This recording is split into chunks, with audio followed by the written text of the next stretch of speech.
मानव जीवन में रंगों का विशेष महत्व है। हम अपने जीवन की कल्पना तक रंगों के बिना नहीं कर सकते हैं। रंग प्रकृति की देन है। प्रकृति की सभी वस्तुओं का अपना अपना रंग है। रंग बिरंगे पुष्प, लताएं, वृक्ष, कई रंग बदलते हुए बादल किसके मन को आकर्षित नहीं करते। और इससे भी अधिक मनमोहक छटा इंद्रधनुष की आप सबने प्रायः वर्षा के बाद आसमान में और जमीन को छूती हुई देखी होगी। कितने सुंदर लगते हैं जो सभी रंग इंद्रधनुष का आकार लिए हुए दिखाई देते हैं। इंद्रधनुष के 7 रंग होते हैं। ये सभी रंग प्रकाश की किरणों का पानी की बूंदों पर किसी खास कोण पर पड़ने से बनते हैं। इन 7 रंगों में काला और सफेद रंग नहीं होता। इसीलिए कला में सफेद और काले रंग को शामिल नहीं किया गया। इनको पिगमेंट रंग कहते हैं। अर्थात काले और सफेद रंग का प्रयोग हम प्रायः किसी रंग की रंगत को बढ़ाने अथवा कम करने के लिए ही करते हैं। इसके विपरीत एक चरखी में 7 रंगों को लगाने से उसे तेजी से घुमाएं तो 7 रंग मिलकर सफेद रंग बनाते हैं। इसका आविष्कार प्रसिद्ध वैज्ञानिक न्यूटन ने किया था। अतः इसे न्यूटन का रंग चक्र कहते हैं। इंद्रधनुष के 7 रंग सफेद प्रकाश में से पैदा होते हैं और सफेद प्रकाश इन 7 रंगों से मिलकर बना होता है।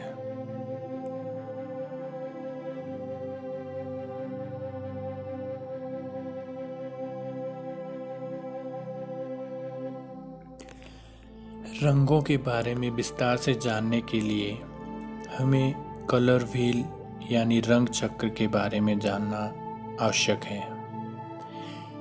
रंग 3 प्रकार के होते हैं: प्राथमिक रंग प्राइमरी कलर्स, द्वितीय रंग सेकेंडरी कलर्स और तृतीय रंग टर्शियरी कलर्स।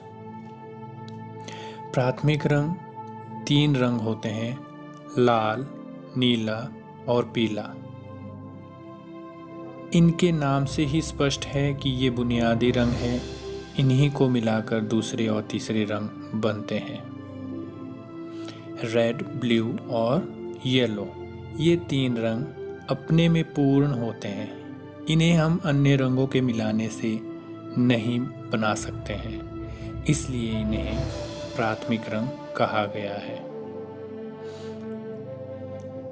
द्वितीय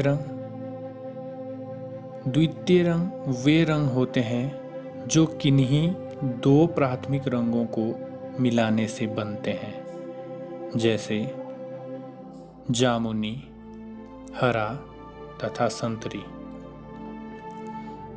वायलेट, ग्रीन और ऑरेंज, ये तीनों कलर सेकेंडरी कलर कहलाते हैं। जामुनी रंग लाल और नीले को बराबर मात्रा में मिलाने से बनता है। हरा रंग नीला और पीला रंग बराबर मात्रा में मिलाने से बनता है। और जब हम 2 भाग प्राथमिक रंग और 1 भाग द्वितीय रंग लेकर मिलाते हैं तो हमें टर्शियरी कलर प्राप्त होते हैं, यानी कि तृतीय रंग प्राप्त होते हैं। उदाहरण के लिए रेड प्राइमरी कलर है, ऑरेंज सेकेंडरी कलर है। तो हमें जो कलर प्राप्त होगा वो रेडिश ऑरेंज होगा।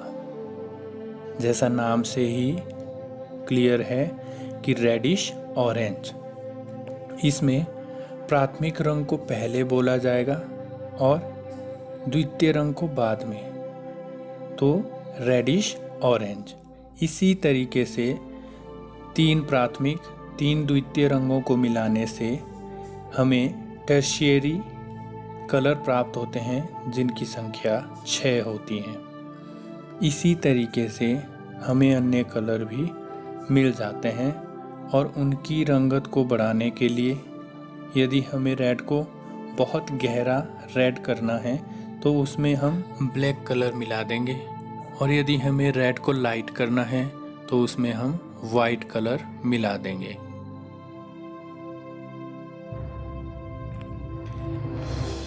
Tertiary colour number 1 reddish orange, number 2 yellowish orange, number 3 yellowish green, number 4 bluish green, number 5 bluish violet और नंबर 6 रेडिश वायलेट। ये 6 रंग हमें प्राइमरी और सेकेंडरी कलर्स को मिलाने से मिल जाते हैं।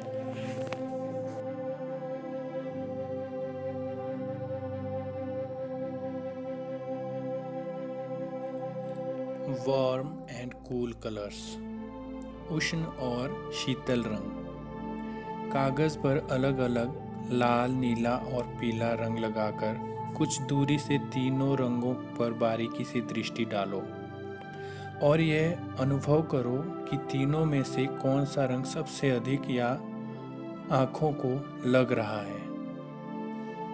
ध्यान से देखने पर आपको मालूम होगा कि सबसे तेज आँखों को लगने वाला रंग पीला है, फिर लाल है और नीला आँखों को शांति दे रहा है। इससे स्पष्ट है कि जो रंग अधिक आकर्षक या आँखों को लगने वाले होते हैं उन्हें वार्म कलर, उष्ण रंग कहते हैं, और जो रंग आँखों को शांति व शीतलता प्रदान कर रहे हैं उन्हें शीतल रंग, कूल कलर्स कहते हैं।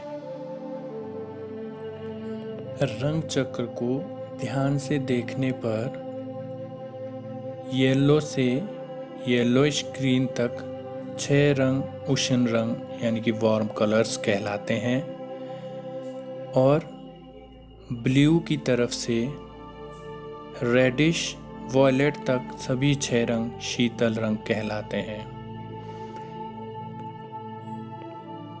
कलर व्हील को जब हम ध्यान से देख रहे हैं तो कलर व्हील 2 भागों में विभक्त हुआ दिखाई पड़ रहा है, जिसमें एक साइड वार्म कलर्स दिखाई दे रहे हैं और दूसरी साइड कूल कलर्स।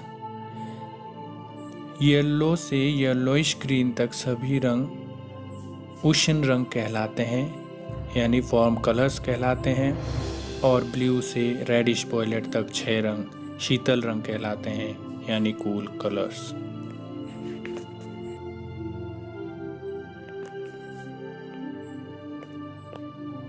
मनुष्य के मस्तिष्क में रंगों का साइकोलॉजिकल इफेक्ट रहता है।